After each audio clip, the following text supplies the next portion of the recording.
Talk about the corruption.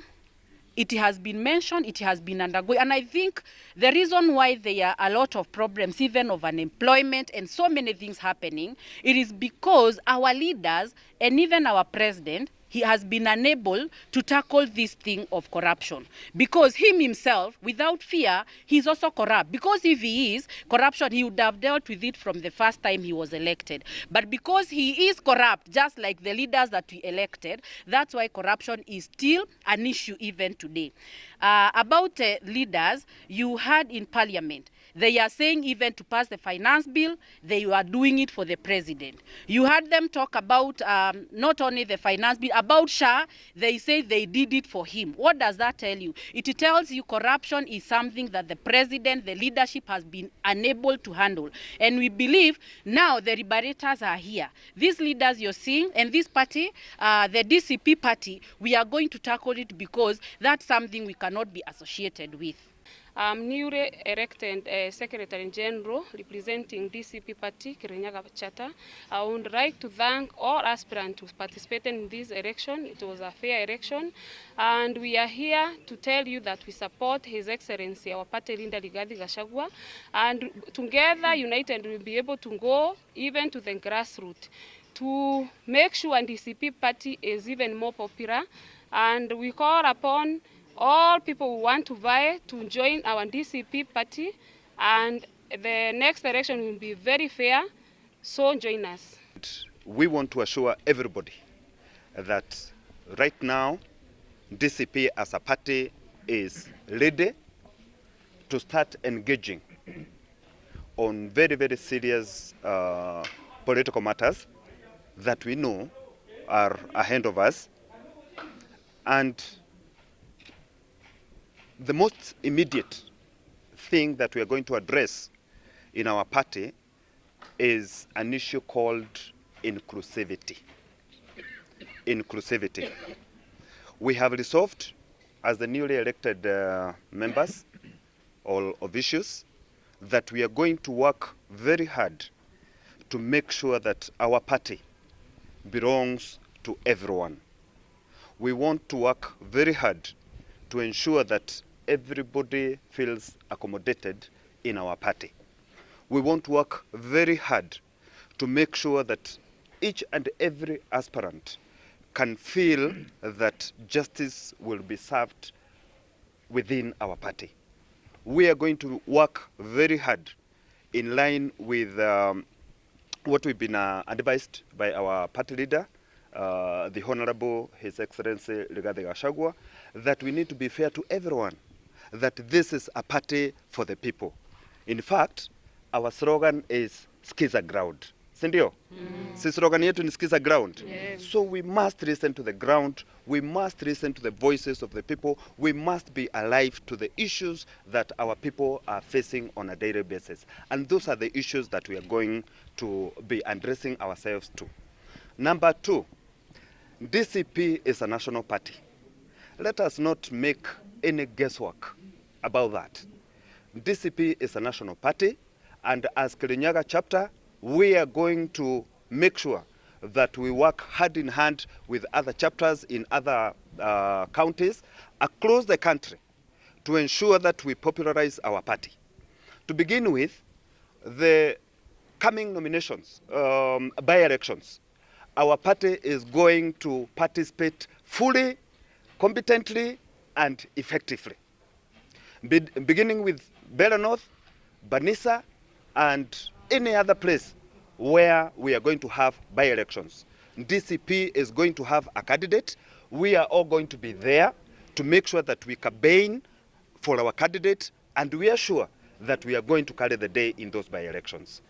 We know elections are a very, very emotive issue, but as DCP, we have set our standard. We have set the standards very high.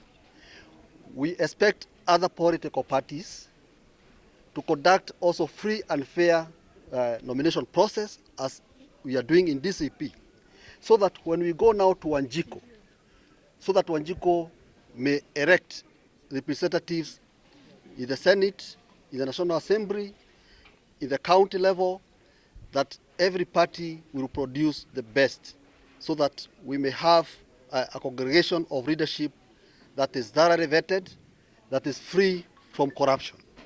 As you know, the problem with the corruption in Kenya did not start yesterday. And corruption in our legislative assembly started the moment the UDA, which formed the government, did nomination process that were fraud. Because during the nominations of UDA, there were some people who came with certificates in their pockets. They were imposed. That leadership, most of it was imposed upon Wanjiku, and Wanjiku had very little choice. We have realized that because those who were imposed into leadership positions by UDA, they never owed loyalty to Wanjiku. A case in point is the sitting MP from Mwea, Madam Mary Maingi.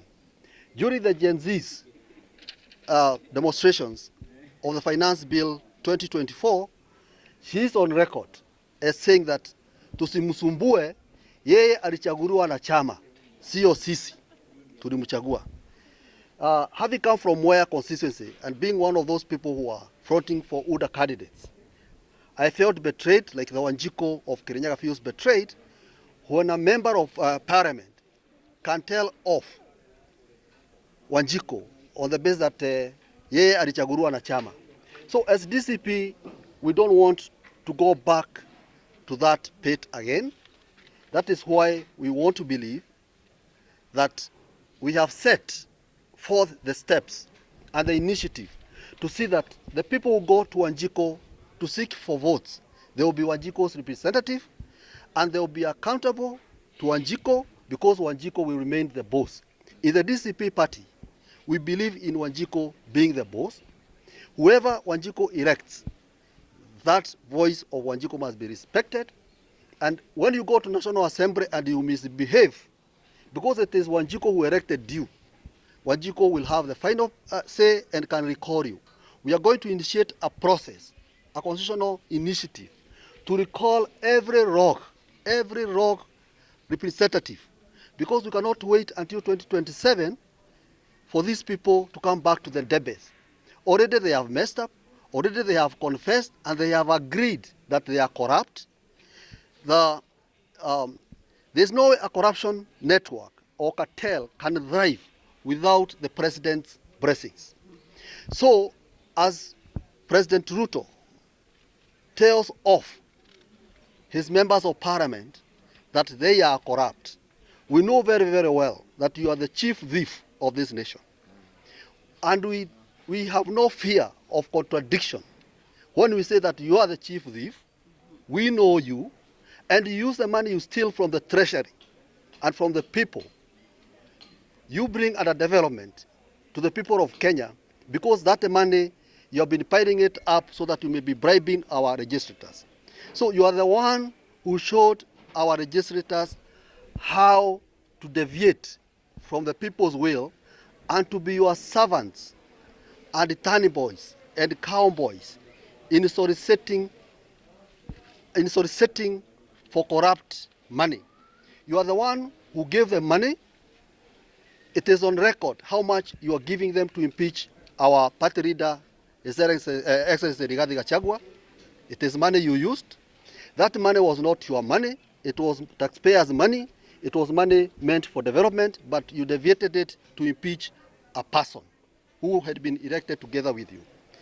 It is also on record that for the finance bill to have gone through, your MPs have confessed you are fellow small thieves because you are the big thief.